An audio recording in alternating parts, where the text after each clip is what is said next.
дар танҳо як ҷамоати деҳоти пунуки ноҳияи Ашт дар шимоли Тоҷикистон ҳудуди 100 нафар бо нишонаҳои бемории сироятии зардпарвин сабти ном шудаанд. аксари онҳо кӯдакони 5-6 сола мебошанд. маркази беҳдоштӣ мегӯяд гурӯҳи табибон ки дар миёни онҳо сироятшиносон ҳастанд дар ин деҳот корҳои безараргардониро анҷом медиҳанд.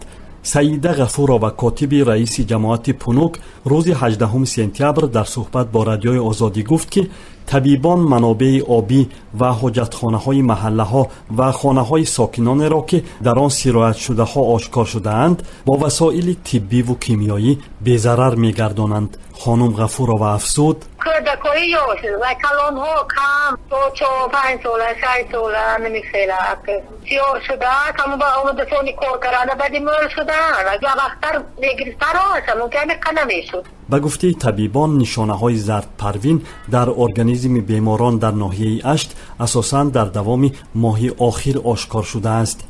ба гуфтаи табибони сироятшиноси суғд нишонаҳои хуруҷи зардпарвин ахиран на танҳо дар деҳоти ноҳияи Ашт балки дар ноҳияҳои Исфара, Конибодом, Масчо, Ҷаббо Расулов ва Деваштич ҳам ошкор шудааст.